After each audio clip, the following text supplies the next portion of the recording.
Hello everyone. So June first ವೀಕಿನ current affairs ನೋಡ್ಕೊಂಡು ಹೋಗೋಣ. ಎಕ್ಸಾಮ್ ಪರ್ಸ್ಪೆಕ್ಟಿವ್ ಯಾವುದೆಲ್ಲ ಇಂಪಾರ್ಟೆಂಟ್ ಇದೆ ಅದು ಮಾತ್ರ ಡಿಸ್ಕಸ್ ಮಾಡೋಣ.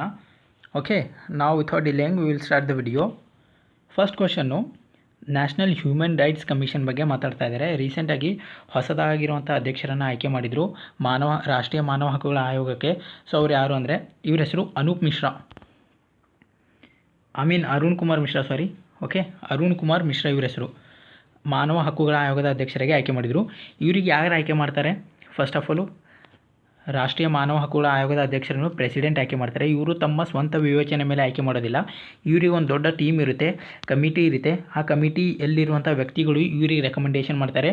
ಈ ಕಮಿಟಿಯಲ್ಲಿರುವಂಥ ವ್ಯಕ್ತಿಗಳು ಎಕ್ಸಾಮಲ್ಲಿ ಬಂದೇ ಬರ್ತಾರೆ ಡೆಫಿನೆಟಾಗಿ. ಸೊ ಇವರು ಈ ಕಮಿಟಿಯಲ್ಲಿ ಯಾರು ಇರ್ತಾರೆ ಅಂತ ತಿಳ್ಕೊಳ್ಳಿ. First of all prime minister ಇರ್ತಾರೆ.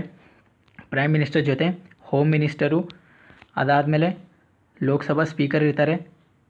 ಲೋಕಸಭಾ ಸ್ಪೀಕರ್ ಜೊತೆಗೇ leader of opposition parties.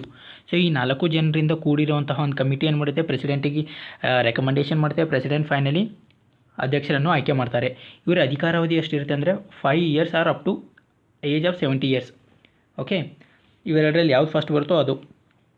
Next ಭಾರತದಲ್ಲಿ 1993ರಲ್ಲಿ ಮಾನವ ಹಕ್ಕುಗಳ ಆಯೋಗ ಜಾರಿ ಬಂತು. ಓಕೆ, ಇದು ಕೂಡ ನೆನ್ಪಿಡ್ಬೇಕು ನೀವು.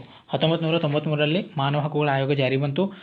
ಇವರ ಅಧಿಕಾರಾವಧಿ 5 ವರ್ಷ ಅಥವಾ 70 ವರ್ಷವರೆಗೂ. ನೋಡಿರಿ, ಇವರು ಅರುಣ್ ಕುಮಾರ್ ಮಿಶ್ರಾ ಅವರು ಭಾರತದ ರಿಟೈರ್ಡ್ ಜಡ್ಜ್ ಆಗಿದ್ದರು. ಓಕೆ, ನ್ಯಾಯಮೂರ್ತಿಗಳಾಗಿದ್ದರು. ಕಲ್ಚರ್ ಹೆಂಗಿದೆ ಅಂದರೆ ಇಂಡಿಯಾದಲ್ಲಿ generally retired chief justice of India ಅಥವಾ retired judge of India, supreme ಕೋರ್ಟಲ್ಲಿರುವಂಥ ಜಡ್ಜು, ಇವರಿಗೆ ಮಾನವ ಹಕ್ಕುಗಳ ಆಯೋಗದ ಅಧ್ಯಕ್ಷರನ್ನಾಗಿ ಆಯ್ಕೆ ಮಾಡುತ್ತೆ. ಓಕೆ, ಇದು ಕೂಡ ನೆನ್ಪಿಡ್ಬೇಕು ನೀವು. ನೆಕ್ಸ್ಟ್ ಕ್ವಶನು, ನೀರು ಶುದ್ಧೀಕರಣಕ್ಕೆ ಸ್ವಸ್ತಿಕ್ ಅನ್ನೋ ಟೆಕ್ನಾಲಜಿ ಯೂಸ್ ಮಾಡಿದ್ದಾರೆ. ಯಾರು? ಸೊ CSIRನ council of scientific and industrial ರಿಸರ್ಚ್ನ Pune based lab, national chemical laboratory. Okay, ಇದು ಏನು ಮಾಡಿದೆ, ಒಂದು ಹೊಸ ಟೆಕ್ನಾಲಜಿ ತೊಗೊಂಡು ಬಂದಿದೆ ನೀರು ಪ್ಯೂರಿಫೈ ಮಾಡೋಕ್ಕೆ. ಅಂದರೆ ನೀರಿನಲ್ಲಿರುವಂತಹ ಬ್ಯಾಕ್ಟೀರಿಯಾಗಳನ್ನು ಕಿಲ್ ಮಾಡಿಬಿಟ್ಟು ನೀರಿನಲ್ಲಿರುವಂಥ ಎಷ್ಟೋ ಥರದ ಮೈಕ್ರೋ ಆರ್ಗ್ಯಾನಿಸಮ್ಸನ್ನು ಪ್ಯೂರಿಫೈ ಮಾಡಿಬಿಟ್ಟು ಕುಡಿಯಲು ಯೋಗ್ಯವಾಗಿರುವ ಥರ ಮಾಡೋದೇ ಟೆಕ್ನಿಕ್ಕು. ಈ ಟೆಕ್ನಿಕ್ ಹೆಸರು ಸ್ವಸ್ತಿಕ್ ಹೆಂಗೆ ಕೆಲಸ ಮಾಡುತ್ತೆ ನೋಡೋಣ. ನೋಡಿ, ಇಲ್ಲಿವರೆಗೂ ಮಾರ್ಕೆಟಲ್ಲಿರುವಂತಹ ಎಷ್ಟೋ ಟೆಕ್ನಾಲಜಿಗಳು ಕೆಮಿಕಲ್ಸನ್ನು ಯೂಸ್ ಮಾಡಿಕೊಂಡು ನೀರಲ್ಲಿರುವಂತಹ ವೈರಸ್ ಆಗಿರ್ಬೋದು, ಬ್ಯಾಕ್ಟೀರಿಯಾ ಆಗಿರ್ಬೋದು, ಅವುಗಳನ್ನು ಡಿಸ್ಇನ್ಫೆಕ್ಟ್ ಮಾಡ್ತವೆ. ಅದಾದಮೇಲೆ ಕುಡಿಯೋಕ್ಕೆ ಯೋಗ್ಯವಾಗೋ ಥರ ಮಾಡ್ತವೆ. ಬಟ್ ಈ ಪ್ರಾಸೆಸಲ್ಲಿ ಅವರು ಕೆಮಿಕಲ್ಸನ್ನು ಯೂಸ್ ಮಾಡೋದ್ರಿಂದ ಎಷ್ಟೋ ತರಹದ ಬೈ ಪ್ರಾಡಕ್ಟ್ಸ್ಗಳು ರಿಲೀಸ್ ಆಗ್ತವೆ. ಅವೆಲ್ಲ ಬಾಡಿಗೆ ತುಂಬಾ ಹಾರ್ಮ್ಫುಲ್ಲು. ಓಕೆ, ಇವೆಲ್ಲ ಬಾಡಿಗೆ ತುಂಬಾ ಹಾರ್ಮ್ಫುಲ್ಲು. ಹಾಗಾಗಿ ಇವು ಅನೇಕ ಥರದ ಡಿಸೀಸ್ಗಳನ್ನು ಕೂಡ ಇನ್ಫೆಕ್ಟ್ ಮಾಡ್ತವೆ. ನಮಗೆ ನೀರಲ್ಲಿರುವಂಥ ಬ್ಯಾಕ್ಟೀರಿಯಾಗಳನ್ನು ಇವು ರಿಮೂವ್ ಮಾಡಿದರೂ ಕೂಡ ಕೆಮಿಕಲ್ಸ್ಗಳನ್ನು ಪ್ರೊಡ್ಯೂಸ್ ಮಾಡೋದ್ರಿಂದ ಇವು ನಮಗೆ ಆ್ಯಕ್ಚುಲಿ ಇವು ಮೈನರ್ ಅಮೌಂಟಲ್ಲಿ ಏನು ಮಾಡ್ತೇವೆ, ಬಾಡಿಗೆ ಡಿಸೀಸ್ಗಳನ್ನು ಕ್ರಿಯೇಟ್ ಮಾಡ್ತವೆ. ಸೊ ಇವಾಗ ಇದೇನು ಮಾಡಿದೆ, CSIRನ ಲ್ಯಾಬ್ ಏನು ಮಾಡ್ತು? ಓಕೆ, ಸೊ ಈ CSIRನ ಲ್ಯಾಬು ಯಾವ ಟೆಕ್ನಾಲಜಿ ಯೂಸ್ ಮಾಡ್ತಾ ಅಂದರೆ ಆಯುರ್ವೇದಿಕ್ ಟೆಕ್ನಾಲಜಿ ಯೂಸ್ ಮಾಡ್ತು. ಇದರ ಜೊತೆಗೆ ನ್ಯಾಚುರಲ್ ಆಯಿಲ್ ಯೂಸ್ ಮಾಡ್ತು. ಅದ್ರ ಜೊತೆಗೇ ಪ್ಲಾಂಟ್ಸ್ ಎಕ್ಸ್ಟ್ರಾಕ್ಟ್, ಎಲೆಗಳಾಗಿರ್ಬೋದು, ಪ್ಲಾಂಟ್ಸ್ನ ಬೇರೆ ಆರ್ಗ್ಯಾನಿಕ್ ಪಾರ್ಟನ್ನು ಯೂಸ್ ಮಾಡ್ಕೊಂಡು ಏನು ಮಾಡ್ತು, ನೀರನ್ನು ಪ್ಯೂರಿಫೈ ಮಾಡ್ತು. ಅಂದರೆ ನೀರಲ್ಲಿರುವಂಥ ಬ್ಯಾಕ್ಟೀರಿಯಾಗಳಿಗೆ ರಿಮೂವ್ ಮಾಡಿ ಫೈನಲಿ ನೀರು ಕುಡಿಯಲು ಯೋಗ್ಯವಾಗಿರೋ ಥರ ಮಾಡ್ತು ಸ್ವಸ್ತಿಕ್. ಸೊ ಇದರಿಂದ ಪೊಲ್ಯೂಷನ್ ಕೂಡ ಕಡಿಮೆ, ಇದರಿಂದ ಏನಾಯಿತು, ಬಾಡಿಗೆ ಬರುವಂಥ ವಾಟರ್ ಬೋರ್ನ್ ಡಿಸೀಸ್ಗಳನ್ನು ಕಡಿಮೆ ಆದವು. ಓಕೆ, ಇದ್ರ ಹೆಸರು ನೆನ್ಪಿಡಿ. ನೀವು ಇಷ್ಟೆಲ್ಲ PhD ಮಾಡೋದು ಬೇಕಾಗಿಲ್ಲ. ಇದರಲ್ಲಿ ಯಾವ ಟೆಕ್ನಾಲಜಿ ಯೂಸ್ ಮಾಡಿದ್ರೆ ಏನಿಲ್ಲ ಅಂತ ಹೇಳಿ. ಸೊ ಜಸ್ಟ್ ನಾನು ಕಾನ್ಸೆಪ್ಟ್ ನಿಮಗೆ ಎಕ್ಸ್ಪ್ಲೇನ್ ಮಾಡಿದೆ. ಇದ್ರ ಹೆಸರು Swastik. Okay, so council of scientific and industrial research head quarter ಎಲ್ಲಿದೆ? ಸೊ ನ್ಯೂ ಡೆಲ್ಲಿ. ಇದು ಕೂಡ ನೆನ್ಪಿಡ್ಬೇಕು ನೀವು. ಸೊ ಇದು ರಿಸರ್ಚ್ ಆ್ಯಕ್ಟಿವಿಟಿಗಳನ್ನು ಕೈಗೊಳ್ಳುತ್ತೆ. ಓಷನ್ ರಿಸರ್ಚ್ ಆಗಿರಲಿ, ಇಂಡಿಯಾದಲ್ಲಿ ಬೇರೆ ಬೇರೆ ಫೀಲ್ಡಲ್ಲಿ ಇರುವಂಥ ರಿಸರ್ಚ್ಗಳನ್ನು ಕೈಗೊಂಡು ಡೆವಲಪ್ಮೆಂಟ್ ಆ್ಯಕ್ಟಿವಿಟಿಯನ್ನು ಕೈಗೊಳ್ಳೋದು CSIR ಕೆಲಸ. ನೆಕ್ಸ್ಟು, ಇಸ್ರೇಲ್ನ ಅಧ್ಯಕ್ಷರಾಗಿ ಹರ್ಜಾಗ್ ಆಯ್ಕೆಯಾಗಿದ್ದಾರೆ. ಇಸ್ರೇಲ್ ಅಂತೂ ಸಿಕ್ಕಾಪಟ್ಟೆ ನ್ಯೂಸಲ್ಲಿತ್ತು. ಸೊ ನೀವು ನೆನಪಿಡಲೇಬೇಕು. ಫಸ್ಟ್ ಆಫ್ ಆಲ್ ಇಸ್ರೇಲ್ ಅಧ್ಯಕ್ಷರಾಗಿ ನೆನಪು ಹೋದರೂ ನೀವು ಪರವಾಗಿಲ್ಲ. ಇಸ್ರೇಲ್ ಕ್ಯಾಪಿಟಲ್ ಏನಿದೆ, ಇಸ್ರೇಲ್ ಕರೆನ್ಸಿ ಏನಿದೆ, ಕ್ಯಾಪಿಟಲ್ ಏನಿದೆ Jerusalem. So currency Israeli shekel. ಇದು ನೆನ್ಪಿಡಬೇಕು. ಇವಾಗ ಬರೋಣ ಇಸ್ರೇಲ್ ಅಧ್ಯಕ್ಷರ ಬಗ್ಗೆ ಮಾತಾಡೋಕ್ಕೆ. ಸೊ ಇಸ್ರೇಲ್ ಅಧ್ಯಕ್ಷರಾಗಿ ಯಾರು ಆಯ್ಕೆಯಾಗಿದ್ದಾರೆ? ಐಸಾಕ್ ಹರ್ಜಾಗ್. ಇವ್ರ ಬಗ್ಗೆ ನೀವು ನೆನಪಿಡಲೇಬೇಕು, ಐಸಾಕ್ ಹರ್ಜಾಗ್ ಅವರು. So present prime minister Benjamin Netanyahu, ಇವ್ರ ಟರ್ಮು ಕೂಡ ಇನ್ನೊಂದು ತಿಂಗಳಲ್ಲಿ ಎಂಡ್ ಆಗೋ ಎಲ್ಲ ಚಾನ್ಸಸ್ಗಳು ಇದ್ದಾವೆ. ಸೊ ಅವ್ರು ಚೇಂಜ್ ಆದ್ರೆ ಅಂದರೆ ಅವ್ರದ್ದು ಕೂಡ ನೆನ್ಪಿಡ್ಬೇಕು ನೀವು. ಓಕೆ, ನೆಕ್ಸ್ಟು SDG ಗುರಿ ಸಾಧನೆ ರಾಜ್ಯಕ್ಕೆ 3ನೇ ಸ್ಥಾನ. ಸಸ್ಟೈನೇಬಲ್ ಡೆವಲಪ್ಮೆಂಟ್ ಗೋಲ್ಸಲ್ಲಿ ಅಚೀವ್ ಮಾಡೋದ್ರಲ್ಲಿ ಓಕೆ ಕರ್ನಾಟಕಕ್ಕೆ ಯಾವ ಸ್ಥಾನ ಬಂದಿದೆ? 3rd place. ಓವರಾಲ್ ರ್ಯಾಂಕಿಂಗ್ ಬಗ್ಗೆ ಮಾತಾಡ್ತಿದ್ದೀನಿ ನಾನು. SDG ಅಂದರೆ ಟೋಟಲಿ 17 ಗೋಲ್ ಇದ್ದಾವೆ. ಬಟ್ 17 ಗೋಲ್ಸಲ್ಲಿ ಬೇರೆ ಬೇರೆ ಡಿಫ್ರೆಂಟ್ ಸ್ಟೇಟ್ಸು ಡಿಫ್ರೆಂಟ್ ರ್ಯಾಂಕಿಂಗ್ ಪಡಿಬಹುದು. ಸೊ ಇದು ಫ್ಲಕ್ಚುಯೇಟ್ ಆಗ್ಬೋದು. ಟಾಪಲ್ಲಿ ಒಂದು ಗೋಲಲ್ಲಿ ಒಂದು ಸ್ಟೇಟ್ ಟಾಪ್ ಬಂದರೆ ಇನ್ನೊಂದು ಗೋಲಲ್ಲಿ ಬೇರೆ ಸ್ಟೇಟ್ ಕೂಡ ಟಾಪ್ ಬರ್ಬೋದು. But overall when we consider overall ranking, so Karnataka has topped 3rd. Okay, ಅದೇ ಥರ ಸೊ ಆ್ಯಸ್ ಯೂಶ್ವಲ್ ಕೇರಳ ಯಾವಾಗಲೂ ಮೊದಲಿನ ಥರ ಫಸ್ಟಲ್ಲೇ ಇದೆ ಕೇರಳ. ಓಕೆ, ಇವಾಗ ಮಾತಾಡೋಣ ಸಸ್ಟೈನೇಬಲ್ ಡೆವಲಪ್ಮೆಂಟ್ ಗೋಲ್ ಅಂದರೆ ಏನು, ಯಾಕೆ ಅಚೀವ್ ಮಾಡಬೇಕು ಅನ್ನೋದು. ನೋಡಿ, SDG ಫಸ್ಟ್ ಆಫ್ ಆಲ್ ಇನ್ನೊಂದು ಕ್ವಶನ್ ಇಂಪಾರ್ಟೆಂಟು. ಇದು ರಿಲೀಸ್ ಮಾಡೋರು ಯಾರು? ನೀತಿ ಆಯೋಗ್. ಇಂಡಿಯಾದಲ್ಲಿ ರಿಲೀಸ್ ಮಾಡೋರು ಯಾರು? ನೀತಿ ಆಯೋಗ್. ಓಕೆ, ನೋಡಿ, ಸಸ್ಟೈನೇಬಲ್ ಡೆವಲಪ್ಮೆಂಟ್ ಅಂದರೆ ಏನು, ಸತತ ಅಭಿವೃದ್ಧಿ ಅಂದರೆ ಏನು.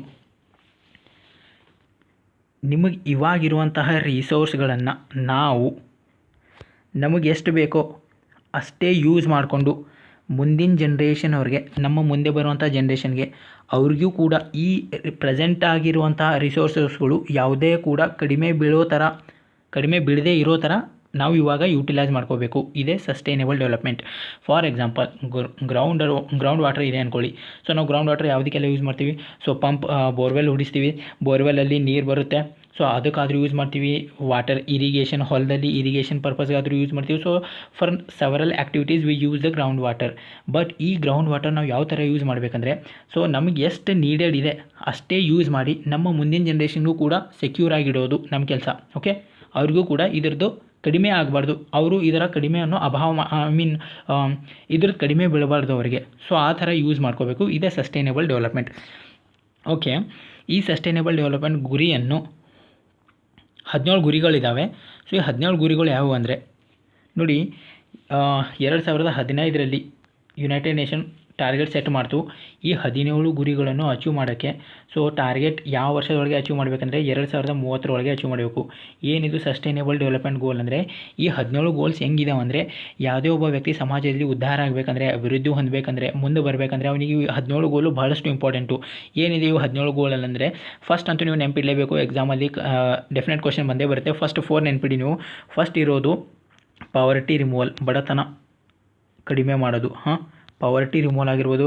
ಸೆಕೆಂಡ್ ಏನಾಗಿದೆ? ಸೆಕೆಂಡು ಹಂಗರ್ ಬಗ್ಗೆ, ಹಸಿವು ಮುಕ್ತಗೊಳಿಸೋದು. Third health. Fourth education. ಇವು 4 ಕೂಡ ನೆನಪಿಡಲೇಬೇಕು ನೀವು. ಓಕೆ, ಇಲ್ಲಿ ಕಾಣಿಸೋಕೆ ನಿಮಗೆ ಕಷ್ಟ ಆಗ್ತಾ ಇರ್ಬೋದು. ಸೊ ನಾನು ಝೂಮ್ ಮಾಡ್ತೀನಿ. ಸೊ ಇವು 4 ಗೋಲ್ಗಳು ಫಸ್ಟ್ ನೀವು ನೆನಪಿಡಬೇಕು. ಇಲ್ಲಿ ಬರೆದಿರೋದು ಬರೀ 16 ಗೋಲ್ ಮಾತ್ರ. 17ನೇ ಗೋಲ್ ಏನಂದರೆ, ಸೊ ಒಂದು ಕಂಟ್ರಿ ಇನ್ನೊಂದು ಕಂಟ್ರಿ ಇವು ಗೋಲನ್ನು ಅಚೀವ್ ಮಾಡೋಕ್ಕೆ, ಸೊ ಬೇರೆ ಬೇರೆ ಕಂಟ್ರಿಗಳ ಮಧ್ಯೆ, ಸ್ಟೇಟ್ಗಳ ಮಧ್ಯೆ ಕೋಆಪ್ರೇಷನ್ ತರೋದು. ಇದು 17ನೇ ಗುರಿ. ಓಕೆ, ಈ 17 ಗುರಿಗಳನ್ನು ಅಚೀವ್ ಮಾಡಿದರೆ ಏನಾಗುತ್ತೆ, ಅಲ್ಲಿ ಯಾವುದೇ ಥರದ ಅನ್ಇಕ್ವಾಲಿಟಿ ಇರೋದಿಲ್ಲ. ಓಕೆ, ಜೆಂಡರ್ ಇನ್ಇಕ್ವಾಲಿಟಿ ಇರೋದಿಲ್ಲ. ಈ ಥರ ಅಚೀವ್ ಮಾಡೋದ್ರಿಂದ ಯಾರೊಬ್ಬರಿಗೂ ನಾವು we can ensure that no one is left behind. ಅಂದರೆ ಯಾವುದೇ ಒಬ್ಬ ವ್ಯಕ್ತಿ ಸಮಾಜದಲ್ಲಿ ಹಿಂದೆ ಉಳಿಯುವ ಫೀಲಿಂಗ್ ಇರೋದಿಲ್ಲ ಅಲ್ಲಿ. ಓಕೆ, ಸೊ ಸಮಾಜದ ಡೆವಲಪ್ಮೆಂಟ್ ಕೂಡ ಚೆನ್ನಾಗಾಗುತ್ತೆ. ಇದು SDG ಗುರಿ. SDG ಅಂದರೆ ಏನು ತಿಳ್ಕೊಂಡು, SDG ಗುರಿ ಬಗ್ಗೆ ತಿಳ್ಕೊಂಡು, SDG ರ್ಯಾಂಕಿಂಗ್ ಬಗ್ಗೆ ಮಾತಾಡಿದ್ವಿ. ಸೊ ವರ್ಸ್ಟ್ ಪರ್ಫಾರ್ಮರು ಬಿಹಾರ್, ಇದು ಕೂಡ ನೆನ್ಪಿಡ್ಬೇಕು ನೀವು. ಓಕೆ, ನೆಕ್ಸ್ಟು ಕನಿಷ್ಠ ವೇತನ ಸಮಿತಿ ರಚನೆ. ನೋಡಿ, ಗೌರ್ಮೆಂಟ್ ಆಫ್ ಇಂಡಿಯಾ ರೀಸೆಂಟಾಗಿ ಒಂದು ಕಮಿಟಿ ಫಾರ್ಮ್ ಮಾಡ್ತು. ಆ ಕಮಿಟಿಯ ಅಧ್ಯಕ್ಷರು ಅಜಿತ್ ಮಿಶ್ರಾ. ಸೊ ಇದು ಏನು ಕಮಿಟಿ?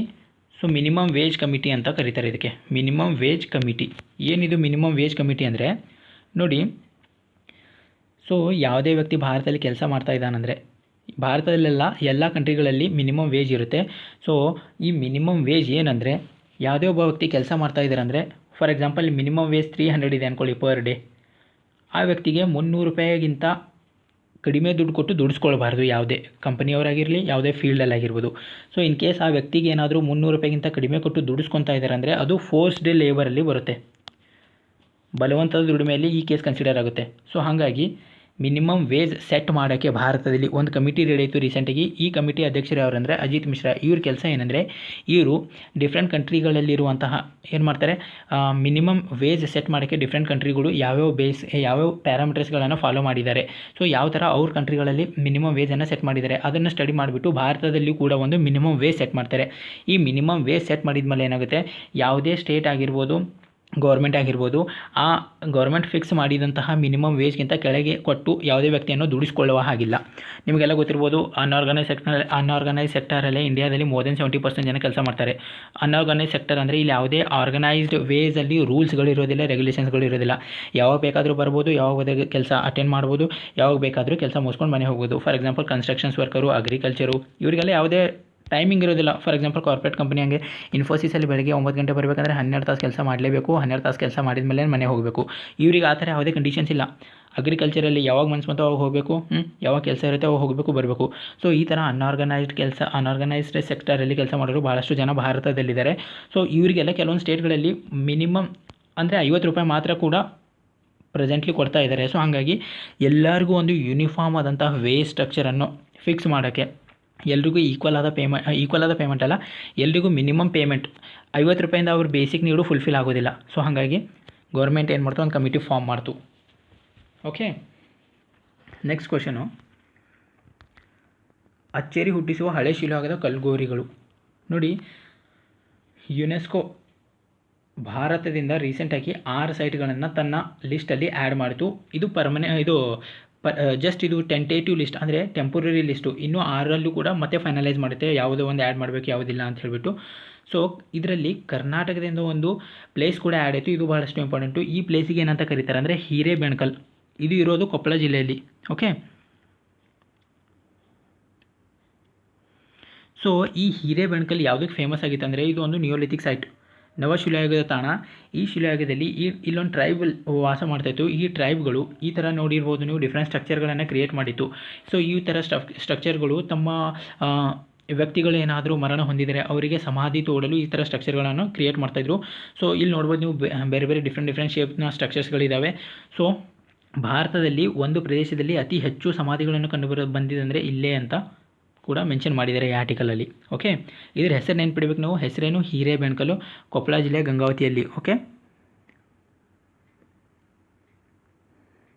ಸೊ ಯುನೆಸ್ಕೋ ಅಂತ ಬಂದರೆ ನಿಮ್ಗೆ ಒಂದು ನೆನ್ಪಿಡ್ಬೇಕು. ಯುನೆಸ್ಕೋ ಯಾವ ಫಾರ್ಮ್ ಆಯಿತು? 1945. ಹೆಡ್ ಕ್ವಾರ್ಟರ್ ಎಲ್ಲಿ?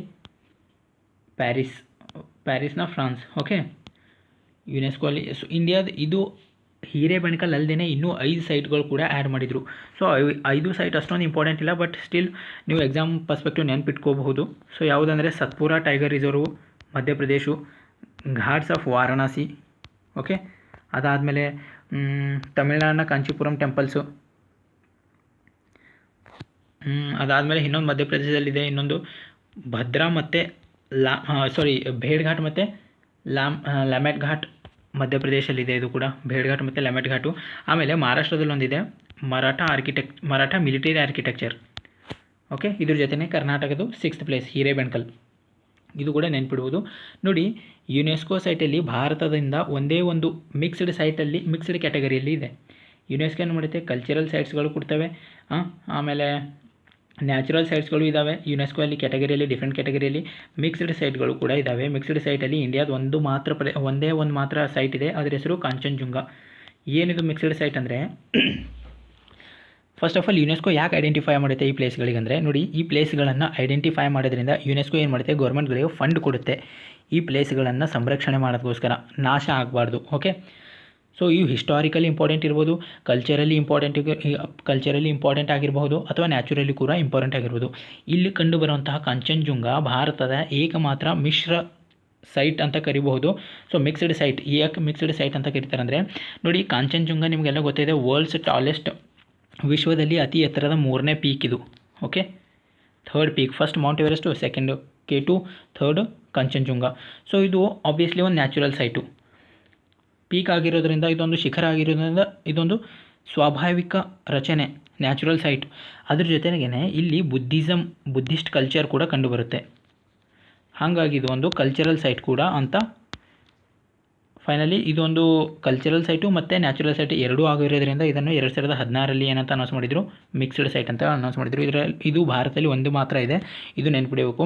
ನ್ಯಾಚುರಲ್ ಸೈಟಲ್ಲಿ ಬಂದಾಗ ನ್ಯಾಚುರಲ್ ಸೈಟು ಭಾರತದಲ್ಲಿ 7 ಇದ್ದಾವೆ. ಓಕೆ, ಮೋಸ್ಟ್ ರೀಸೆಂಟ್ಲಿ ಆ್ಯಡ್ ಮಾಡಿದ ಯಾವುದು ಇಂಡಿಯಾದು 30th Jaipur city. Okay, heritage city, ಇದು ಹೆರಿಟೇಜ್ ಸಿಟಿಯಾಗಿ ಇದನ್ನು ಆ್ಯಡ್ ಮಾಡಿದರು. ಅಜರ್ಬೈಜಾನ್ನಲ್ಲಿ ನಡೆದಂತಹ ಬಾಕುವಿನಲ್ಲಿ ನಡೆದಂಥ ಸಮ್ಮೇಳನದಲ್ಲಿ ಇದನ್ನು ಆಯ್ಕೆ ಮಾಡಿದರು. ಓಕೆ,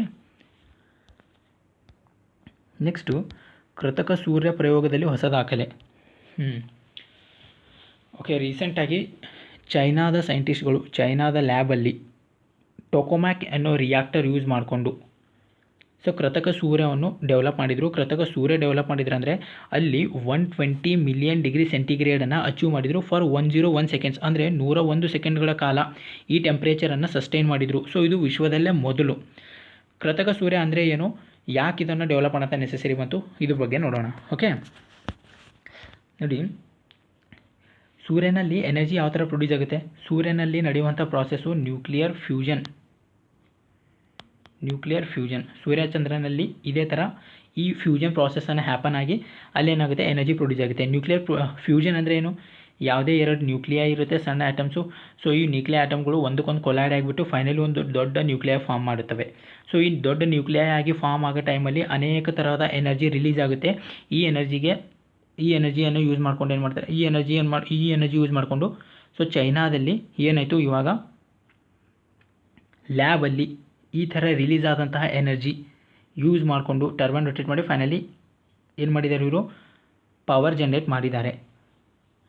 ಎಷ್ಟು ಟೆಂಪ್ರೇಚರ್ ರಿಲೀಸ್ ಆಯಿತು ಈ ಪ್ರಾಸೆಸ್ ಆಗಬೇಕಾದ್ರೆ ಅಂದರೆ 120 ಮಿಲಿಯನ್ ಡಿಗ್ರಿ ಸೆಂಟಿಗ್ರೇಡು. ಸೂರ್ಯನ ಸರ್ಫೇಸ್ ಟೆಂಪ್ರೇಚರ್ ಎಷ್ಟು, ಸೂರ್ಯನಲ್ಲಿರುವ ಸರ್ಫೇಸ್ ಟೆಂಪ್ರೇಚರ್ 15ರಿಂದ 16 ಮಿಲಿಯನ್ ಡಿಗ್ರಿ ಸೆಂಟಿಗ್ರೇಡು. ಬಟ್ ಇವರು ಅಚೀವ್ ಮಾಡಿದಷ್ಟು 120 ಮಿಲಿಯನ್ ಸೆಂಟಿಗ್ರೇಡು. ಅದು ಎಷ್ಟು ಸೆಕೆಂಡ್ಗೋಸ್ಕರ, 101 ಸೆಕೆಂಡ್ಗೋಸ್ಕರ. ಎಕ್ಸಾಮಲ್ಲಿ ಇವೆರಡು ನೆನ್ಪಿಡ್ಬೇಕು ನಾವು, 101 ಸೆಕೆಂಡು 120 ಮಿಲಿಯನ್ ಸೆಂಟಿಗ್ರೇಡು. ಸೂರ್ಯನ ಸರ್ಫೇಸ್ ಟೆಂಪ್ರೇಚರ್ ಕೇಳಿದರೆ 6000 ಡಿಗ್ರಿ ಸೆಲ್ಸಿಯಸ್. ಇನ್ನೊಂದು ತಿಳ್ಕೊಳ್ಳೋಣ ಇದು ಪ್ರಾಸೆಸ್ ಏನು ಅಂತ ನೋಡಿ. ಸೂರ್ಯನಲ್ಲಿ ಇವಾಗಲೇ ಹೇಳಿದ ಹಾಗೆ ನಾನು ನ್ಯೂಕ್ಲಿಯರ್ ಫ್ಯೂಷನಿಂದ ಎನರ್ಜಿ ಪ್ರೊಡ್ಯೂಸ್ ಆಗುತ್ತೆ. ಓಕೆ, ಅದೇ ಪ್ರಾಸೆಸ್ ಎಕ್ಸಾಕ್ಟ್ಲಿ ಡಿಟ್ಟೋ ಇವರು ಕಾಪಿ ಮಾಡಿ ಲ್ಯಾಬಲ್ಲಿ ನ್ಯೂಕ್ಲಿಯರ್ ಫ್ಯೂಷನ್ ಅಂದರೆ 2 ನ್ಯೂಕ್ಲಿಯೈಗಳಿಗೆ ಕೊಲೈಡ್ ಮಾಡಿಬಿಟ್ಟು ಫೈನಲಿ ಒಂದು ದೊಡ್ಡ ನ್ಯೂಕ್ಲಿಯೈ ಆಗಿ ಫಾರ್ಮ್ ಮಾಡಿದರು. ಈ ದೊಡ್ಡ ನ್ಯೂಕ್ಲಿಯೈ ಆಗಿ ಫಾರ್ಮ್ ಆಗಬೇಕಾದ್ರೆ ಇಲ್ಲಿ ಬಹಳಷ್ಟು enormous amount of heat release ಆಗುತ್ತೆ. ಓಕೆ, ಈ ಎನರ್ಜಿಯನ್ನು ಯೂಸ್ ಮಾಡಿಕೊಂಡು ಫೈನಲಿ ಇವರು ಎಲೆಕ್ಟ್ರಿಸಿಟಿಯನ್ನು ಪ್ರೊಡ್ಯೂಸ್ ಮಾಡ್ತಾರೆ. ಓಕೆ, ನೋಡಿ, ನ್ಯೂಕ್ಲಿಯರ್ ಫ್ಯೂಷನ್ ಆಮೇಲೆ ನ್ಯೂಕ್ಲಿಯರ್ ಫಿಷನ್ ಡಿಫ್ರೆನ್ಸ್ ಗೊತ್ತಿರಬೇಕು ನಿಮಗೆ. ಪ್ರೆಸೆಂಟ್ಲಿ ಭಾರತದಲ್ಲಿನೇ ಅಲ್ಲ, ವಿಶ್ವದಲ್ಲಿರುವಂಥ ಎಲ್ಲ ನ್ಯೂಕ್ಲಿಯರ್ ಪವರ್ ಪ್ಲಾಂಟ್ಗಳಲ್ಲಿ ಈ ನ್ಯೂಕ್ಲಿಯರ್ ಫಿಷನನ್ನು ಯೂಸ್ ಮಾಡಿಕೊಂಡು ಎನರ್ಜಿ ಪ್ರೊಡ್ಯೂಸ್ ಮಾಡ್ತಾರೆ. ನ್ಯೂಕ್ಲಿಯರ್ ಫಿಷನ್ ಅಂದರೆ ಒಂದು ದೊಡ್ಡ ನ್ಯೂಕ್ಲಿಯೈ ಇರುತ್ತೆ, ಎಕ್ಸಾಕ್ಟ್ಲಿ ಇದರ ಅಪೋಸಿಟ್ ಪ್ರಾಸೆಸ್ಸು. ನ್ಯೂಕ್ಲಿಯರ್ ಫಿಷನಲ್ಲಿ ಒಂದು ದೊಡ್ಡ ಆಟಮ್ ಇರುತ್ತೆ, ನ್ಯೂಕ್ಲಿಯಸ್ ಇರುತ್ತೆ, ಅದು 2 ಸಣ್ಣ ನ್ಯೂಕ್ಲಿಯೈ ಆಗಿ ಕನ್ವರ್ಟ್ ಆಗುತ್ತೆ. ಬಟ್ ಇಲ್ಲಿ ನ್ಯೂಕ್ಲಿಯರ್ ಫ್ಯೂಷನಲ್ಲಿ 2 ಸಣ್ಣ ನ್ಯೂಕ್ಲಿಯೈಗಳು ಒಂದು ದೊಡ್ಡ ನ್ಯೂಕ್ಲಿಯೈ ಆಗಿ ಫಾರ್ಮ್ ಮಾಡ್ತವೆ. ಇವೆರಡಕ್ಕೂ ಏನು ಡಿಫ್ರೆನ್ಸ್ ಅಂದರೆ ನೋಡಿ, ಈ ಸೆಕೆಂಡ್ ಪ್ರಾಸೆಸ್ಸಲ್ಲಿ ನ್ಯೂಕ್ಲಿಯರ್ ಫಿಷನ್ ಆಗಬೇಕಾದ್ರೆ ಅನೇಕ ಥರದ ರೇಡಿಯೋ ಆ್ಯಕ್ಟಿವ್ ವೇಸ್ಟ್ ಪ್ರೊಡ್ಯೂಸ್ ಆಗುತ್ತೆ. ಈ ರೇಡಿಯೋ ಆ್ಯಕ್ಟಿವ್ ವೇಸ್ಟು ಫೈನಲಿ ಬಾಡಿಗೆ ತುಂಬಾ ಹಾರ್ಮ್ಫುಲ್ಲು. ಎನ್ವಿರಾನ್ಮೆಂಟಲ್ಲಿ ಕೂಡ ಇವು ಅತಿ ಜಾಸ್ತಿ ಪೊಲ್ಯೂಷನ್ ಕ್ರಿಯೇಟ್ ಮಾಡ್ತವೆ. ಬಟ್ ಈ ನ್ಯೂಕ್ಲಿಯರ್ ಫ್ಯೂಷನಲ್ಲಿ ಈ ಥರದ ಯಾವುದೇ ಬೈ ಪ್ರಾಡಕ್ಟ್ಸ್ ರಿಲೀಸ್ ಆಗೋದಿಲ್ಲ. ಹಾಗಾಗಿ ಇದು ರಿನ್ಯೂವೇಬಲು ಮತ್ತು ಎನ್ವಿರಾನ್ಮೆಂಟಲ್ ಫ್ರೆಂಡ್ಲಿ ಕೂಡ. ಇದು ವೇಸ್ಟ್ ರಿಲೀಸ್ ಆದರೂ ಕೂಡ ನೆಗ್ಲಿಜಿಬಲ್ ಅಂತ ಕನ್ಸಿಡರ್ ಮಾಡ್ತಾರೆ, ಅಷ್ಟೊಂದು ಜಾಸ್ತಿ ಇಫೆಕ್ಟ್ ಇರೋದಿಲ್ಲ. ಓಕೆ, ಹೀಗಾಗಿ ಪೆಟ್ರೋಲ್ ಮೇಲೆ ಡಿಪೆಂಡೆನ್ಸಿ ಕಡಿಮೆ ಮಾಡಲು, ಬೇರೆ ಎಲ್ಲ ಸೋರ್ಸಸ್ ಮೇಲೂ ಡಿಪೆಂಡೆನ್ಸಿ ಕಡಿಮೆ ಮಾಡಲು ಚೈನಾದವರು ಈ ಥರ ಒಂದು ಪ್ರಯೋಗ ಮಾಡಿದರೆ ಇದು ಕೃತಕ ಸೂರ್ಯ ಪ್ರಯೋಗಾಲಯ. ಎಲ್ಲಿ ಅದು ರಿಯಾಕ್ಟರ್ ಹೆಸರನ್ನು ಟೊಕೊಮ್ಯಾಕ್. ಇಲ್ಲಿದೆ ನೋಡಿ, ಈ ರಿಯಾಕ್ಟರ್ ಹೆಸರು ಟೊಕೊಮ್ಯಾಕ್. ಓಕೆ, ನೆಕ್ಸ್ಟು ವಿನೋದ್ ದುವಾ ಪ್ರಕರಣ. ನೋಡಿ, ರೀಸೆಂಟಾಗಿ ವಿನೋದ್ ದುವಾ ಪ್ರಕರಣ ಇತ್ತು. ಇದು ಅಷ್ಟೇನು ಇಂಪಾರ್ಟೆಂಟ್ ಇಲ್ಲ, ಬಟ್ ಸ್ಟಿಲ್ ಒಂದು ಸೆಕ್ಷನ್ ನ್ಯೂಸಲ್ಲಿತ್ತು, 124A section. Government supreme court Kedarnath ಒಂದು ಪ್ರಕರಣ ಇತ್ತು 1962ರಲ್ಲಿ. ಕೇದಾರ್ನಾಥ್ ಪ್ರಕರಣದಲ್ಲಿ ಏನು ಹೇಳ್ತು, ದೇಶದ್ರೋಹ ಕಾಯ್ದೆ ಅಂದರೆ ದೇಶದ್ರೋಹ ಅಂದರೆ ಏನೋ ಅನ್ನೋ ಡೆಫಿನೇಷನ್ ಕೊಡ್ತು. ಹಾಗಾಗಿ ಇದು ಕೇದಾರ್ನಾಥ್ ಕೇಸ್ ಇಂಪಾರ್ಟೆಂಟು. ರೀಸೆಂಟಾಗಿ ಇವರು ವಿನೋದ್ ದುವಾ ಅನ್ನೋರು ಗೌರ್ಮೆಂಟ್ ವಿರುದ್ಧ ವ್ಯಾಕ್ಸಿನ್ ರಿಲೇಟೆಡ್ ಕ್ರಿಟಿಸೈಸ್ ಮಾಡಿದ್ದಕ್ಕೋಸ್ಕರ ಗೌರ್ಮೆಂಟ್ ವಿರುದ್ಧ ಇವ್ರ ಮೇಲೆ ದೇಶದ್ರೋಹ ಆರೋಪ ಹೊರಿಸಲಾಯಿತು. ಹಾಗಾಗಿ ದೇಶದ್ರೋಹ ಅಂದರೆ ಏನು ಅಂಥೇಳಿ ನ್ಯೂಸಲ್ಲಿ ಬಂತು. ದೇಶದ್ರೋಹ ಬಗ್ಗೆ ಮಾತಾಡೋ IPC ಸೆಕ್ಷನ್ ಅದು 124A. ಗೌರ್ಮೆಂಟ್ ಸುಪ್ರೀಂ ಕೋರ್ಟ್ ಏನು ಹೇಳ್ತು ಈ ಕೇಸಲ್ಲಿ ಅಂದರೆ ನೋಡಿ, ನೀವು ಗೌರ್ಮೆಂಟ್ ಯಾವುದೇ ಕೆಲಸ ಮಾಡಿಲ್ಲ ಅಂದರೆ ಗೌರ್ಮೆಂಟ್ಗೆ ಹೋಗಿ ಕ್ರಿಟಿಸೈಸ್ ಮಾಡಿದರೆ, ಗೌರ್ಮೆಂಟ್ ಯಾಕೆ ಮಾಡಿಲ್ಲ ಅಂತ ಕೇಳಿದರೆ ಅದು ಗೌರ್ಮೆಂಟ್ಗೆ ಕ್ರಿಟಿಸೈಸ್ ಮಾಡೋದ್ರಿಂದ ಜಸ್ಟ್ ಅದು ದೇಶದ್ರೋಹ ಆಗೋದಿಲ್ಲ. ಓಕೆ, ದೇಶದ್ರೋಹ ಅಂದರೆ ಅಲ್ಲಿ ಹಿಂಸೆ ಒಳಗೊಂಡಿರಬೇಕು ಅಥವಾ ಸರ್ಕಾರವನ್ನೇ ಬುಡಮೇಲು ಮಾಡೋಂಥ ಕೆಲಸಗಳು ನಡೀತಾ ಇರಬೇಕು, ಅದಕ್ಕೆ ದೇಶದ್ರೋಹ ಅಂತ ಗೌರ್ಮೆಂಟ್ ಹೇಳಿತು ಈ ತೀರ್ಪಿನಲ್ಲಿ. ಹಾಗಾಗಿ ಇದು ನೆನಪಿಡ್ಬೇಕು ನೀವು. Okay, IPC section 124A. Next ಇನ್ನು 24/7 ಬ್ಯಾಂಕ್ ಸೇವೆ ನೋಡಿ. ನ್ಯಾಷನಲ್ ಆಟೋಮೇಟೆಡ್ ಕ್ಲಿಯರಿಂಗ್ ಹೌಸ್ ಇದನ್ನು RBI 247 ಜಾರಿ ಮಾಡ್ತು. 24/7 ಅಂದರೆ ಫಸ್ಟ್ ಆಫ್ ಆಲ್ ಏನು ನ್ಯಾಷನಲ್ ಆಟೋಮೇಟೆಡ್ ಕ್ಲಿಯರಿಂಗ್ ಹೌಸ್ ಅಂದರೆ ಏನು ನೋಡಿ. ನಿಮಗೆಲ್ಲ ಪೆನ್ಷನ್ ಬರೋದು, ಸ್ಯಾಲರಿ ಬರೋದು ಎಲ್ಲ ಬರೋದು ಈ ನ್ಯಾಷನಲ್ ಆಟೋಮೇಟೆಡ್ ಕ್ಲಿಯರಿಂಗ್ ಹೌಸಿಂದನೇ ಪೇಮೆಂಟ್ ಏನಾಗುತ್ತೆ ನಿಮಗೆಲ್ಲ ಡೆಲಿವರಿ ಆಗುತ್ತೆ. ಓಕೆ, ಬಟ್ ಇಲ್ಲಿವರೆಗೂ ಏನು ಡೆಲಿವರಿ ಆಗ್ತಾಯಿತ್ತು, ಸೊ ಬ್ಯಾಂಕ್ ವರ್ಕ್ ಡೇಸಲ್ಲಿ ಮಾತ್ರ, ಅಂದರೆ ವೀಕೆಂಡಲ್ಲಿ ಸಾಟರ್ಡೆ ಸಂಡೇ ಮತ್ತು ಗೌರ್ಮೆಂಟ್ ಹಾಲಿಡೇಯಲ್ಲಿ ನಿಮ್ಮ ಸ್ಯಾಲ್ರಿ ಕ್ರೆಡಿಟ್ ಆಗೋ ಡೇಟ್ ಇದ್ದರೂ ಕೂಡ ಅವತ್ತಿನ ದಿವಸ ಡ್ಯೂ ಟು ಹಾಲಿಡೇಸ್ ಕ್ರೆಡಿಟ್ ಆಗ್ತಾ ಇರಲಿಲ್ಲ. ಬಟ್ ಇವಾಗ ಏನಾಯಿತು, ಈ ಫೆಸಿಲಿಟಿ ತೊಗೊಂಡು ಬಂದಿರೋದ್ರಿಂದ ನಿಮಗೆ ಸ್ಯಾಲ್ರಿ ಕ್ರೆಡಿಟ್ ಆಗೋ ದಿವಸ ಬ್ಯಾಂಕ್ ವರ್ಕ್ ಡೇ ಇರಲಿ, ಹಾಲಿಡೇ ಇರಲಿ ಅಥವಾ ಇರದೇ ಇರಲಿ, ಸೊ 24/7 ಅಂದರೆ ಯಾವಾಗ ಬೇಕಾದರೂ ಸ್ಯಾಲ್ರಿ ಅನ್ಇಂಟ್ರಪ್ಟೆಡ್ ಆಗಿ ನಿಮಗೆ ಕ್ರೆಡಿಟ್ ಆಗ್ತಾ ಇರುತ್ತೆ. ಇದರಿಂದ ಏನು ಬೆನಿಫಿಟ್ ಆಗುತ್ತೆ ಅಂದರೆ ನೋಡಿ, ಎಷ್ಟೋ ಜನ EMI ಪೇಮೆಂಟ್ ಮಾಡೋರು ತಮ್ಮ EMI ಪೇಮೆಂಟ್ ಸಂಡೇ ಬಂದರೆ ಅವ್ರಿಗೆ ಪೇಮೆಂಟ್ ಮಾಡೋಕ್ಕೆ ಸಾಧ್ಯ ಆಗ್ತಾ ಇರಲಿಲ್ಲ. ಸೊ ಅವ್ರು ಹೋಗಿ ಮಂಡೇ ದಿನ ಪೇಮೆಂಟ್ ಮಾಡ್ತಾಯಿದ್ರು. ಸೊ ಮಂಡೇ ದಿವಸ ಪೇಮೆಂಟ್ ಮಾಡೋದ್ರಿಂದ ಏನಾಗ್ತಾಯಿತ್ತು, ಅವರಿಗೆ ಒಂದು ದಿವಸದ್ದು ಲೇಟ್ ಫೀ ಅಂತ ಹೇಳಿ ಚಾರ್ಜ್ ಮಾಡ್ತಾಯಿದ್ರು. ಇದನ್ನು ಈ ವ್ಯವಸ್ಥೆಯಿಂದ ತಪ್ಪಿಸ್ಬೋದು. ಓಕೆ, ಯಾಕಂದರೆ ಅವರಿಗೆ ಇವಾಗ ಸಂಡೇ ಕೂಡ ಕ್ಯಾಶ್ ಏನಾಗ್ತಾಯಿದೆ, ಕ್ರೆಡಿಟ್ ಆಗ್ತಾಯಿದೆ. ಹಾಗಾಗಿ ಅವ್ರು ಏನು ಮಾಡ್ಬೋದು, ಸಂಡೇ ಕೂಡ ಹೋಗಿ ಪೇಮೆಂಟ್ ಮಾಡಬಹುದು. ಓಕೆ, ನೆಕ್ಸ್ಟು ಅದೇ ಥರ ಎಲೆಕ್ಟ್ರಿಸಿಟಿ ಬಿಲ್ಲು, ವಾಟರ್ ಬಿಲ್ಲು ಕೂಡ ಏನು ಮಾಡ್ಬೋದು, ಆಟೋ ಪೇಮೆಂಟ್ ಅಂತ ಕೆಲವರು ಆಪ್ಷನ್ ಸೆಟ್ ಮಾಡಿರ್ತಾರೆ. ಸೊ ಇವು ಕೂಡ ಸಂಡೇ ಮಂಡೇ ಗಿಂಡೇ ಎಲ್ಲ ದಿವಸವೂ ಕೂಡ ಏನು ಮಾಡ್ಬೋದು, ಪೇಮೆಂಟ್ ಮಾಡ್ಬೋದು. ಸೊ ಫೈನಲಿ 24/7 ಇದು ಸರ್ವಿಸ್ ಪ್ರೊವೈಡ್ ಮಾಡುತ್ತೆ. ಯಾವುದು, national automated clearing house. Okay, next ಸ್ವದೇಶಿ ಜಲಾಂತರ್ಗಾಮಿ ನಿರ್ಮಾಣ ನೋಡಿ. ರೀಸೆಂಟಾಗಿ ಅಕೋಲಾ ಇಲ್ಲಿದೆ ನೋಡಿ. ಅಕೋಲಾ ಎನ್ನುವ INS ಚಕ್ರ ಕ್ಲಾಸ್ನ ಸಬ್ಮೆರೀನ್ ಏನು ಮಾಡ್ತು, ರಷ್ಯಾಗೆ ಭಾರತ ರಿಟರ್ನ್ ಮಾಡ್ತು. ಅಂದರೆ 2012ರಲ್ಲಿ ರಷ್ಯಾದಿಂದ ಅಕೋಲಾ ಅಂದರೆ ಫಸ್ಟ್ ಆಫ್ ಆಲ್ ರಷ್ಯನ್ ಲ್ಯಾಂಗ್ವೇಜಲ್ಲಿ ಶಾರ್ಕ್ ಅಂತ ಮೀನಿಂಗು. ಓಕೆ, ಸೊ ರಷ್ಯಾದಿಂದ ಇದನ್ನು ಭಾರತ ಏನು ಮಾಡಿತ್ತು, ಲೀಸ್ ಮೇಲೆ ತೊಗೊಂಡಿತ್ತು 10 ವರ್ಷಗೋಸ್ಕರ. ಸೊ 2022ರಲ್ಲಿ 10 ವರ್ಷ ಅಂದರೆ 2022ರಲ್ಲಿ ಮುಗಿಬೇಕು. ಬಟ್ ಒಂದು ವರ್ಷ ಮುಂಚಿನ ಭಾರತ ಏನು ಮಾಡ್ತಾಯಿದೆ, ರಿಟರ್ನ್ ಮಾಡ್ತಾಯಿದೆ. ಸೊ ಮತ್ತೆ 2025ರಲ್ಲಿ ಭಾರತ ಇನ್ನೊಂದು ಸಬ್ಮೆರೀನ್, ಇದು ಅಕೋಲಾ ಸೀರೀಸ್ನ ಚಕ್ರ ಕ್ಲಾಸ್ನ ಅಕೋಲಾ ಸಬ್ಮೆರೀನನ್ನು ಪ್ರೊಕ್ಯೂರ್ ಮಾಡ್ಕೊಳ್ತಾ ಇದೆ. ಸೊ ಇದು ನೋಡ್ತಾ ಇರ್ಬೋದು ನೀವು, ಇದು ಅಕೋಲಾ ಸಬ್ಮೆರೀನ್. ಇದು ಅಟ್ಯಾಕ್ ಸಬ್ಮೆರೀನ್, ಅಂದರೆ ಸಮುದ್ರದಲ್ಲಿ ಬರ್ತಾ ಇರುವಂತಹ ಬೇರೆ ದೇಶದ ಸಮುದ್ರ ಆಗಿರುವುದು ಅಥವಾ ಸಬ್ಮೆರೀನ್ ಆಗಿರ್ಬೋದು, ಅವುಗಳ ಮೇಲೆ ಅಟ್ಯಾಕ್ ಮಾಡಲು ಇದನ್ನು ಯೂಸ್ ಮಾಡ್ತಾರೆ, ಅಕೋಲಾ. ಇದ್ರ ಹೆಸರು ನೆನ್ಪಿಡ್ಬೇಕು ನೀವು. So Akola 2 which was recently news is associated with ಅಂತ ಎಕ್ಸಾಮಲ್ಲಿ ಕೇಳ್ಬೋದು, ನೆನ್ಪಿಡಿ. ಇದೊಂದು ನ್ಯೂಕ್ಲಿಯರ್ ಸಬ್ಮೆರೀನ್. ನೆಕ್ಸ್ಟು ಸೇನಾ ವರಿಷ್ಠರ ನೇಮಕ ನೋಡಿ. ರೀಸೆಂಟಾಗಿ ಅಸ್ಸಾಂ ರೈಫಲ್ಸ್ನ ಲೆಫ್ಟಿನೆಂಟ್ ಜನರಲ್ ಆಗಿ ಪ್ರದೀಪ್ ಚಂದ್ರ ನಾಯರ್ ಅವರಿಗೆ ಆಯ್ಕೆ ಮಾಡಲಾಯಿತು. ಓಕೆ, ಅಸ್ಸಾಂ ರೈಫಲ್ಸು ನಿಮಗೆಲ್ಲ ಗೊತ್ತಿರ್ಬೋದು, ಇದು ಇಂಡಿಯಾದ ಓಲ್ಡೆಸ್ಟ್ ಪ್ಯಾರಾಮಿಲಿಟರಿ ಫೋರ್ಸ್. ಸೊ ಇದು ಯಾರ ಅಂಡರಲ್ಲಿ ಬರುತ್ತೆ, ಬಹಳಷ್ಟು important, ministry of home affairs. Okay, next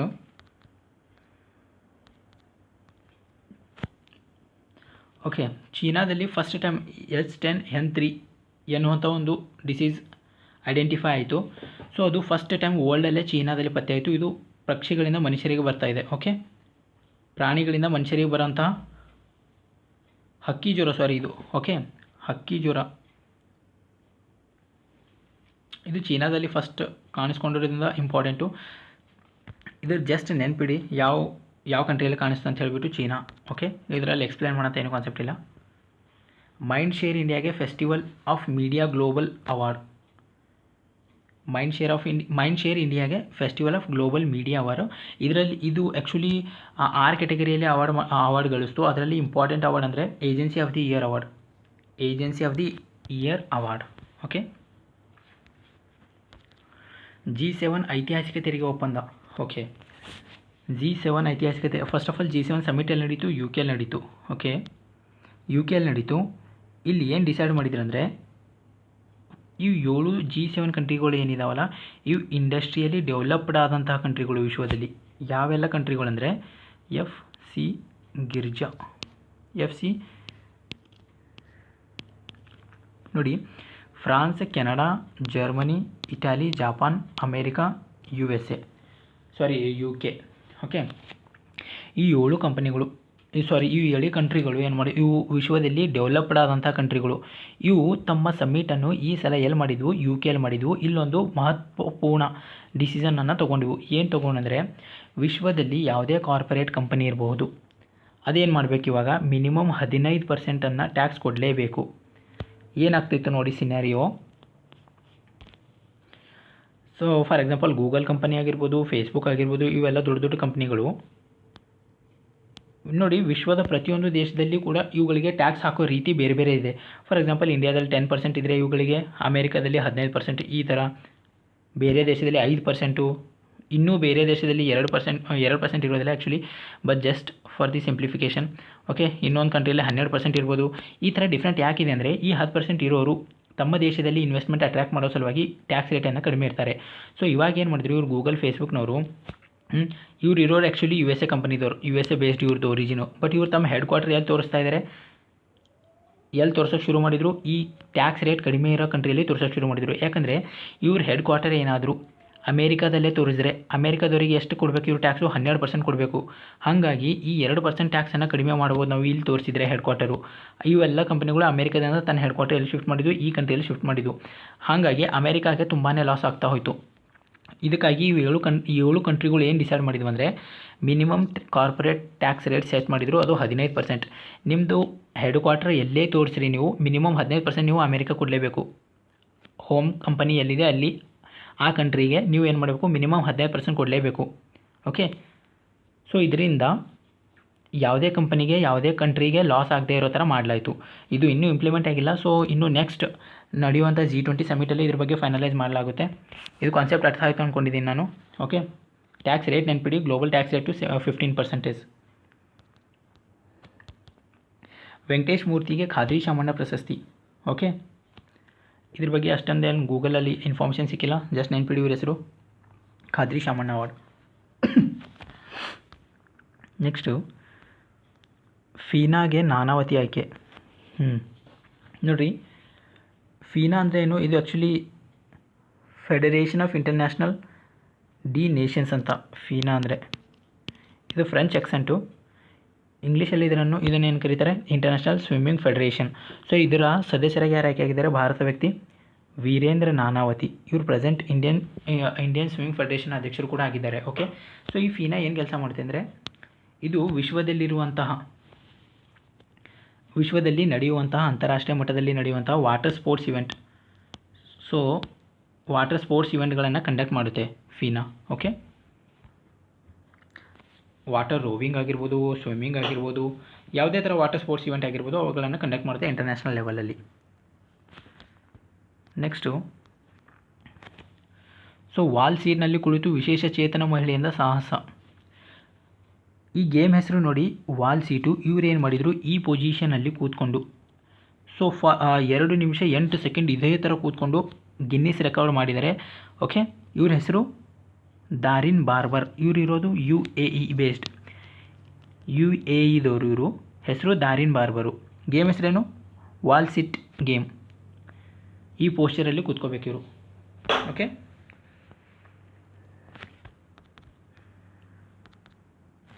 Bengaluru number 1 ವಾಸಯೋಗ್ಯ Nagar.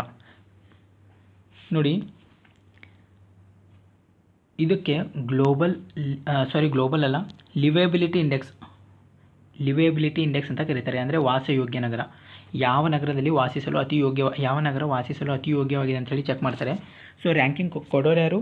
Ministry of housing and urban affairs. ನೋಡಿ, ಫಸ್ಟ್ ಯಾವುದು? Bengaluru, second Pune, third Ahmedabad.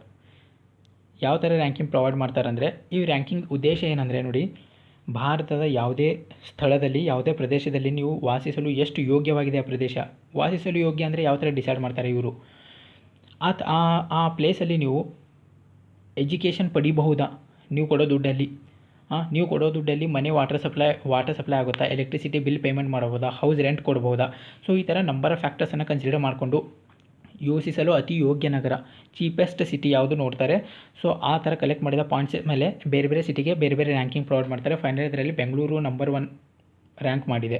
Okay, so ಬೇರೆ ಸಿಟಿ ಕಂಪ್ಯಾರಿಸನ್ ಮಾಡಿದರೆ ಬೆಂಗಳೂರಲ್ಲಿ ಚೀಪ್ ಲೆವೆಲ್ ನಾವು ಜೀವನ ನಡೆಸ್ಬೋದು. ನೆಕ್ಸ್ಟು ವಿದೇಶಿ ನೇರ ಹೂಡಿಕೆ ಗಳಿಕೆಯಲ್ಲಿ Karnataka 3rd. First of all ಇದು foreign direct investment report release ಮಾಡೋರು ಯಾರು? DPIIT, department of promotion for the industry and internal trade release ಮಾಡೋರು DPIIT. ಇದರಲ್ಲಿ ಕರ್ನಾಟಕ 3rd. ಫಸ್ಟ್ ಯಾವುದು? Gujarat, 2nd Maharashtra, 3rd Karnataka. Okay, so investment related news ಬಂದಾಗ ನಿಮಗೆ ಇನ್ನೊಂದು ನೆನಪಿರಬೇಕು, ವರ್ಲ್ಡ್ ಇನ್ವೆಸ್ಟ್ಮೆಂಟ್ ರಿಪೋರ್ಟ್ ಯಾರು ರಿಲೀಸ್ ಮಾಡ್ತಾರೆ? UNCTAD, united nation conference on trade and development. ಇದು ಕೂಡ ನೆನಪಿಡಬೇಕು. ಓಕೆ, ವರ್ಲ್ಡ್ ಇನ್ವೆಸ್ಟ್ಮೆಂಟಲ್ಲಿ ಯಾವ ಕಂಟ್ರಿಯಲ್ಲಿ ಎಷ್ಟು ಇನ್ವೆಸ್ಟ್ಮೆಂಟ್ ಆಯಿತು, ಯಾವ ಕಂಟ್ರಿಯಲ್ಲಿ ಎಷ್ಟು ಕಡಿಮೆ ಆಯಿತು, ಎಷ್ಟು ಜಾಸ್ತಿ ಆಯಿತು, ಇದು UNCTAD. ನೆಕ್ಸ್ಟು ಪ್ರಪಂಚದ 4ನೇ ಅತಿ ದೊಡ್ಡ ರೈಲ್ವೆ ಜಾಲಕ್ಕೆ ಪರಿಸರ ಸ್ನೇಹಿ 2023ಕ್ಕೆ ಹಸಿರು ರೈಲ್ವೆ. ಅಂದರೆ ಇಲ್ಲಿ ರೈಲ್ವೆ ಎಲೆಕ್ಟ್ರಿಫಿಕೇಷನ್ ಬಗ್ಗೆ ಮಾತಾಡ್ತಾ ಇದ್ದಾರೆ. ರೈಲ್ವೆ ಎಲೆಕ್ಟ್ರಿಫಿಕೇಷನ್ ನೋಡಿರಿ, ಭಾರತದಲ್ಲಿ ಪ್ರೆಸೆಂಟ್ಲಿ 71% ಎಲೆಕ್ಟ್ರಿಫಿಕೇಷನ್ ಕಂಪ್ಲೀಟ್ ಆಗಿದೆ.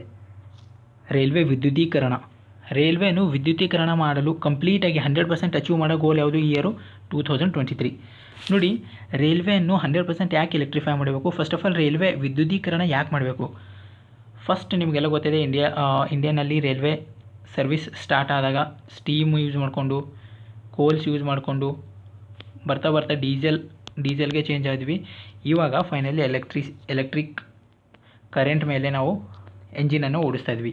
ಸೊ ನೋಡಿ, ಇವೆಲ್ಲ ಯೂಸ್ ಮಾಡಿದ್ರಿಂದ ಇವು 3 ಏನಿದ್ದಾವೆ, ಇವು 3 ಪೊಲ್ಯೂಷನ್ ಕ್ರಿಯೇಟಿಂಗ್. ಡೀಸೆಲ್ ಯೂಸ್ ಮಾಡಿದ್ರೆ ಸಲ್ಫರ್ ಆಕ್ಸೈಡ್ಸು, ನೈಟ್ರೋಜನ್ ಆಕ್ಸೈಡ್ ರಿಲೀಸ್ ಆಗಿ ಫೈನಲಿ ನೀರಲ್ಲಿ ಅಟ್ಮಾಸ್ಫಿಯರಲ್ಲಿ ಹೋಗಿ ವಾಟರ್ ಡ್ರಾಪ್ಲೆಟಲ್ಲಿ ಕೂಡ್ಕೊಂಡು ಆ ವಾಟರ್ ಡ್ರಾಪ್ಲೆಟಲ್ಲಿ ಆ್ಯಸಿಡ್ ಫಾರ್ಮ್ ಆಗಿ ಫೈನಲಿ ಭೂಮಿ ಮೇಲೆ ಬಿದ್ದಾಗ ಮಣ್ಣಲ್ಲಿರುವಂಥ ಫರ್ಟಿಲಿಟಿ ಕೂಡ ಕಡಿಮೆ ಮಾಡೋಕ್ಕೆ ಶುರು ಮಾಡ್ತು.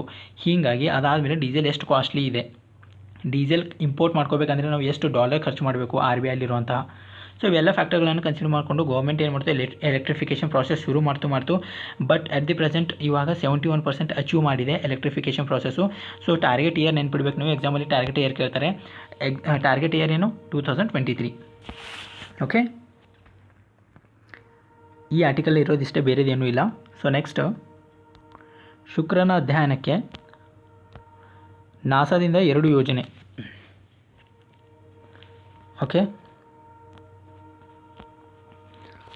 ಓಕೆ, ನಾಸಾ 2028ರಿಂದ 2030ರೊಳಗೆ 2 ಸ್ಯಾಟಲೈಟ್ಗಳನ್ನು ಲಾಂಚ್ ಮಾಡಲು ಡಿಸೈಡ್ ಮಾಡಿದೆ. ಓಕೆ, ಒಂದರ ಹೆಸರು ಡಾವಿಂಚಿ, ಇನ್ನೊಂದರ ಹೆಸರು ವೇರಿಟಾಸ್. ಫುಲ್ ಫಾರ್ಮ್ ಬರೆಯೋದಿಲ್ಲ, ಡಾವಿಂಚಿ ಒಂದು, ವೇರಿಟಾಸ್ ಒಂದು. ಡಾವಿಂಚಿ ಇಲ್ಲಿದೆ ನೋಡಿ, deep atmosphere of Venus investigation of noble gases. VERITAS ಇಲ್ಲಿ ಬರೆದಿಲ್ಲ ಆರ್ಟಿಕಲಲ್ಲಿ, ಬಟ್ ನಾನು ಬರೆದೀನಿ ವೇರಿಟಾಸು. ಇದೇನು ಮಾಡುತ್ತೆ, ಶುಕ್ರ ಗ್ರಹಕ್ಕೆ ಕಳಿಸಿ.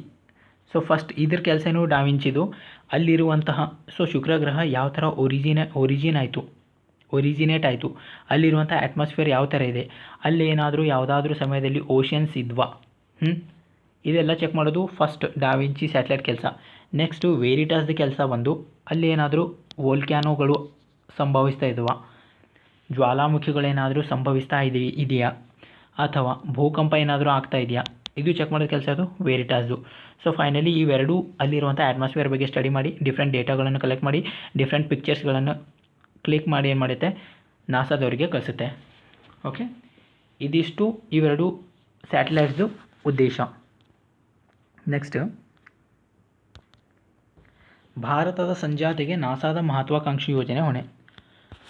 ಭಾರತದವರು ನಾಸಾದಲ್ಲಿ ಮತ್ತು ಅಮೇರಿಕದ ಕ್ಯಾಬಿನೆಟಲ್ಲಿ ತುಂಬಾ ನ್ಯೂಸಲ್ಲಿದ್ದಾರೆ. ಇನ್ನೊಂದು ಮಹಿಳೆ ನ್ಯೂಸಲ್ಲಿದ್ದಾರೆ, ಅವರ ಹೆಸರು ಸುಭಾಷಿಣಿ ಅಯ್ಯರ್. ಇವ್ರು ಏನು ಮಾಡಿದ್ದಾರೆ, ನಾಸಾದ ಒಂದು ಪ್ರಾಜೆಕ್ಟ್ ಇದೆ ಆರ್ಟಿಮಿಸ್ ಅಂತ ಹೇಳಿಬಿಟ್ಟು. ಸೊ ಈ ಆರ್ಟಿಮಿಸ್ ಪ್ರಾಜೆಕ್ಟು ಚಂದ್ರನಲ್ಲಿಗೆ ಸ್ಯಾಟಲೈಟ್ ಲಾಂಚ್ ಮಾಡೋಂಥ ನಾಸಾದ ಪ್ರಾಜೆಕ್ಟ್ ಇದು. ಓಕೆ, ಹೆಸರೇನು, ಆರ್ಟಿಮಿಸ್. ಆರ್ಟಿಮಿಸ್ ಡೀಟೇಲಾಗಿ ಓದಬೇಕಂದ್ರೆ ನೋಡಿ, ಆರ್ಟಿಮಿಸಲ್ಲಿ 2 ಮಿಷನ್ ಇದ್ದಾವೆ, Artemis mission 1, Artemis mission 2. Artemis mission 1ನಲ್ಲಿ ಮಾನವರಹಿತ ಅಂದರೆ ಬರೀ ಸ್ಯಾಟಲೈಟ್ಸ್ ಕಳಿಸ್ಬಿಟ್ಟು, ಆ ಸ್ಯಾಟಲೈಟ್ ಹೆಸರು ಸ್ಪೇಸ್ ಲಾಂಚಿಂಗ್ ಸಿಸ್ಟಮ್, ಇದು ರಾಕೆಟ್ ಹೆಸರು. ಇನ್ನೊಂದು ಇದ್ರ ಜೊತೆಗೆ ಸ್ಪೇಸ್ ಕ್ರಾಫ್ಟ್ ಒರಾಯನ್, ಇವೆರಡೂ ಕೂಡ ಕಳಿಸ್ತಾರೆ ಫಸ್ಟು. ಇವೆರಡು ಕಳಿಸೋದು ಆರ್ಟಿಮಿಸ್ ಮಿಷನ್ 1ರಲ್ಲಿ. ಇವೆರಡು ಕಳಿಸಿ ಅಲ್ಲಿ ಯಾವ ಥರ ವರ್ಕ್ ಆಗುತ್ತೆ, ಇದು ಲಾಂಗ್ ಟರ್ಮಲ್ಲಿ ನಮಗೆ ಯಾವ ಥರ ಡೇಟಾ ಪ್ರೊವೈಡ್ ಮಾಡುತ್ತೆ, ಇದು ಚೆಕ್ ಮಾಡೋದು ಮಿಷನ್ 1ನಲ್ಲಿ. ಬಟ್ ಮಿಷನ್ 2ಅಲ್ಲಿ ಮತ್ತು ಮಿಷನ್ 1 ಮಾನವರಹಿತ, ಮಿಷನ್ 2 ಏನು ಮಾನವ ಸಹಿತ. ಇದರಲ್ಲಿ ಒಂದು ವಿಮೆನ್ನು, ಅದಾದಮೇಲೆ ಒಂದು ಮೆನ್, ಒಬ್ಬ ಮಹಿಳೆ ಮತ್ತು ಒಬ್ಬ ಪುರುಷನಿಗೆ ಏನು ಮಾಡ್ತಾಯಿದ್ರು, ಇವರು ಚಂದ್ರನಲ್ಲಿ ಕಳಿಸ್ತಾ ಇದ್ದಾರೆ. ಓಕೆ, ಸೊ ಇವಾಗ ಇವರು ಸುಭಾಷಿಣಿಯರ ಕೆಲಸ ಏನಂದರೆ, ಈ ಆರ್ಟಿಮಿಸ್ 2ಅಲ್ಲಿ ಅದಕ್ಕೆ ಬೇಕಾಗಿರುವಂತಹ ಕೋರ್ ಪ್ರಾಜೆಕ್ಟ್ಗೆ ಕೆಲಸ ಮಾಡ್ತಾಯಿದ್ದಾರೆ. ಕೋರ್ ಪ್ರಾಜೆಕ್ಟ್ ಅಂದರೆ ಆ ಸ್ಯಾಟಲೈಟು, ಆ ರಾಕೆಟು ತನ್ನ ಜೊತೆ ಕ್ಯಾರಿ ಮಾಡ್ಕೊಂಡು ಹೋಗುವಂತಹ ಪೇಲೋಡ್ಸ್ ಆಗಿರ್ಬೋದು, ಮತ್ತು ತನ್ನ ಜೊತೆ ಕರ್ಕೊಂಡು ಹೋಗುವಂಥ ಕ್ರ್ಯೂ ಮೆಂಬರ್ಗಳ ವೇಟ್ಗಳನ್ನು ಸಸ್ಟೈನ್ ಮಾಡಲು ರಾಕೆಟ್ಗಳನ್ನು ಡಿಸೈನ್ ಮಾಡೋದು ಇವ್ರ ಕೆಲಸ. ಸೊ ಒನ್ಸ್ ಇದು ಸೆಟಪ್ ರೆಡಿ ಆದಮೇಲೆ ಇವ್ರು ಏನು ಮಾಡ್ತಾರೆ, ನಾಸಾಗೆ ಹ್ಯಾಂಡ್ ಓವರ್ ಮಾಡ್ತಾರೆ ಈ ಪ್ರಾಜೆಕ್ಟು. ಸೊ ನಾಸಾಗೆ ಹ್ಯಾಂಡ್ ಓವರ್ ಮಾಡಿದರೆ ಫರ್ದರ್ ಏನಾದರೂ ಅಸಿಸ್ಟೆನ್ಸ್ ಬೇಕಂದರೆ ನಾಸಾದವರು ಯಾರ್ದು ಹೆಲ್ಪ್ ಕೇಳ್ತಾರೆ, ಸುಭಾಷಿಣಿಯರು. ಸೊ ಸುಭಾಷಿಣಿಯರು ಈ ಪ್ರಾಜೆಕ್ಟಲ್ಲಿ ಈ ಥರ ಹೆಲ್ಪ್ ಮಾಡ್ತಾ ಇದ್ದಾರೆ. ಓಕೆ, ರೀಸೆಂಟಾಗಿ ವಿದಿಶಾ ಮೈತ್ರಿ ಕೂಡ ನ್ಯೂಸಲ್ಲಿದ್ದರು, ಇದು ಕೂಡ ನೆನ್ಪಿಡ್ಬೇಕು ನೀವು.